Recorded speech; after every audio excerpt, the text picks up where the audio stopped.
So I was just thinking about Karate Kid because me and my girlfriend have been watching Cobra Kai and whatnot. I'm only on season 4, so don't spoil it for anything else for me.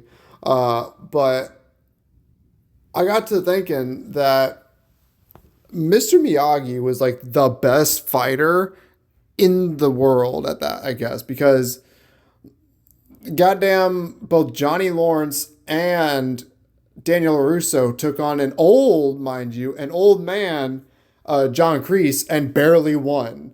And Mr. Miyagi not only took on Kreese twice, but he also took on Terry Silver and the other crazy guy whose name I don't remember. But he took on all three of those dudes, and none of them hit him.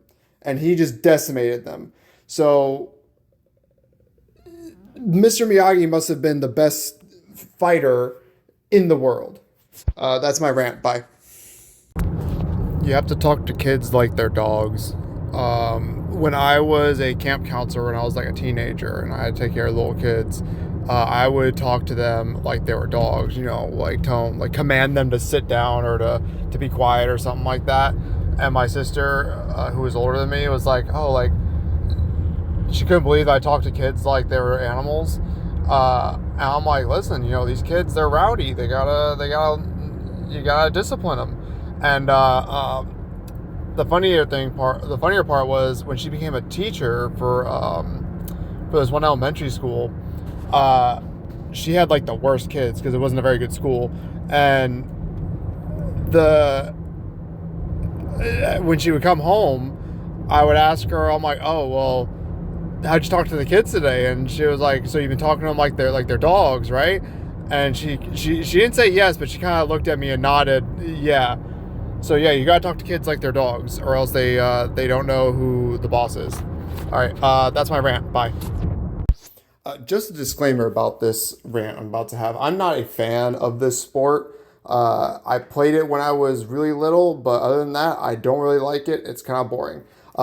Anyway, baseball should not be as many games as there are, and they should not have as many innings as there are.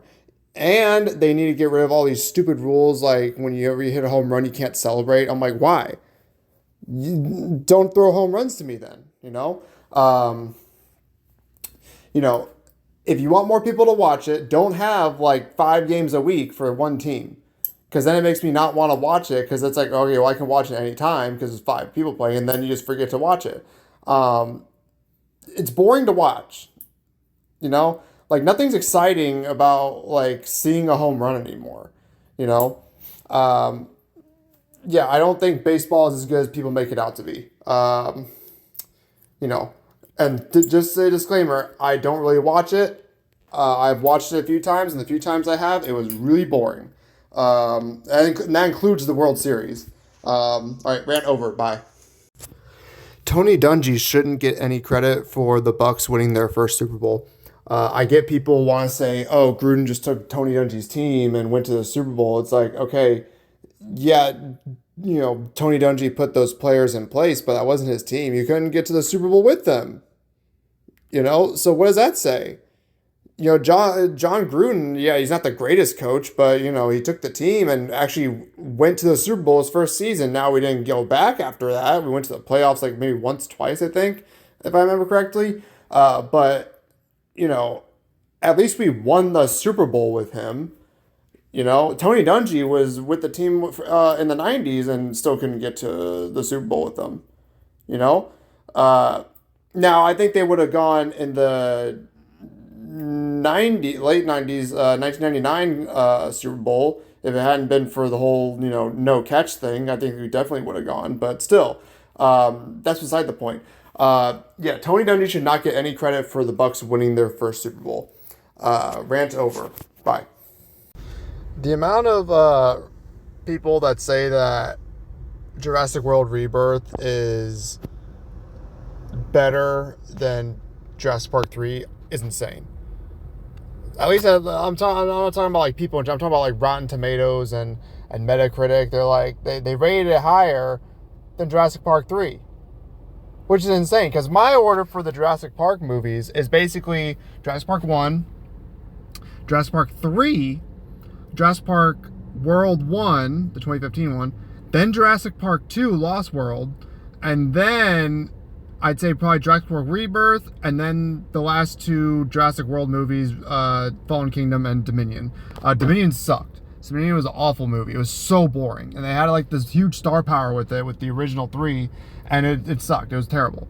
But yeah, no, it's crazy that people think that Jurassic Park 3 isn't as good as, statistically, as Jurassic World Rebirth. That's insane. Jurassic Park 3 is the most underrated Jurassic Park 3 movie. Or, excuse me, Jurassic Park 3 is the most underrated Jurassic Park movie. Rant over. Bye. I don't think the first Lord of the Rings movie is that good. It's actually really boring because nothing happens in it all that much.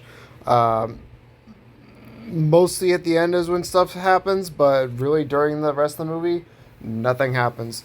They take forever to get to the what is it, the meeting where all the people meet for the ring, and then once they see the ring, they're all baffled by it, and for like an hour into the movie, nothing happens, like at all, and then they fight the orcs and stuff like that, but even that is like, it's okay.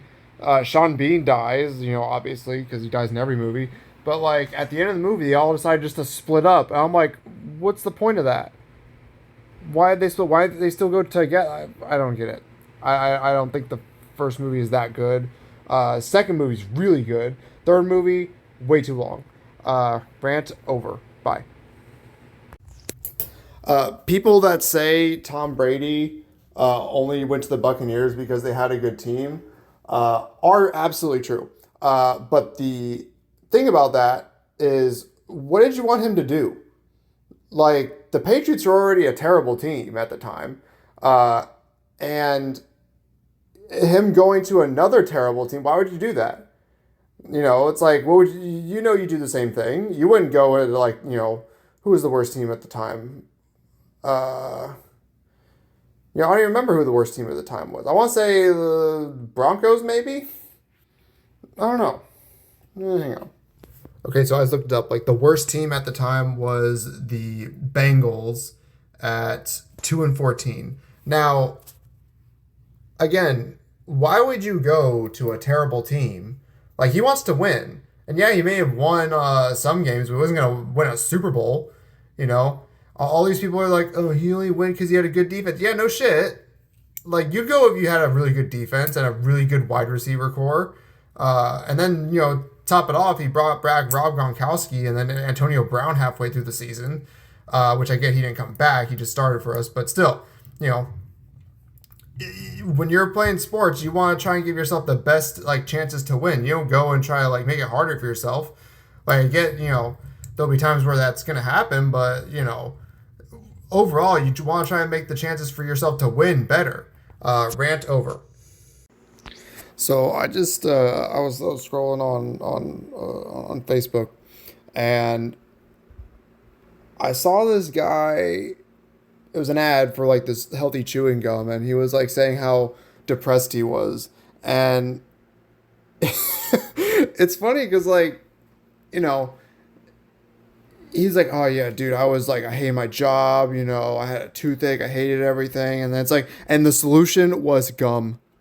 That's it. It was just, I chose gum. I want to eat gum. I want to make the gum. He makes the gum. And then he keeps complaining about how hard it is to make gum. And it's like, dude, what are we doing? Why are we doing these ads where it's like, this is going to fix it's not. It's just gum. Dude, it's just gum. It is just gum. All right. Bye. Open world video games aren't that replayable. Back in the day, no one really had a ton of open world games in the sense they do now, where it's like GTA 5 and stuff like that. The game I used to play all the time was Sonic Adventure 2 Battle. And that game, I played hundreds of hours, and I poured hundreds of hours into that game. So when I wake up in the early morning as a kid and then go to sleep, I'd be still playing that game. It was really good. And it wasn't even open world. It was like more like stage select kind of thing, But I think as much as I like open world games for the amount of stuff you can do, it's not that replayable once you do everything. You know what I mean? It's like with like I mentioned before with the Sonic game, like, you know, even if you play and do everything, it's still fun to replay it. Whereas like GTA 5, it's like I played the missions once and then I don't do it again. And then online is just boring once you like get to a certain point. But that's my rant. It's over. Bye. It should be illegal for places to sell decorations that aren't in season. Like if you sell Halloween decorations in June or July, you should be banned. You should just be arrested, because like it's not the time to buy it then. Here's where you should buy it. You should buy your Halloween stuff, I would say at the earliest beginning of September. Because then you can buy it and then you store it away for a few weeks and then you put it out in October. You don't put it out in September. Okay, how about that? I'd maybe say you have like the last week of September to put out your Halloween decorations. The same thing goes for Christmas too. Christmas, like people do all this Christmas in July stuff, and it's really annoying because it's like it's not Christmas yet. It's July. Sell that stuff in like November. All right, rant bye. Sorry, rant over. Bye. Monopoly is actually a really short game, and you guys just aren't playing by the rules. If you actively play by the rules of Monopoly, it goes super quick. Maybe like an hour, which most board games take that long anyway. Like because a lot of people, it's like what they'll do is like, they'll play by their house rules.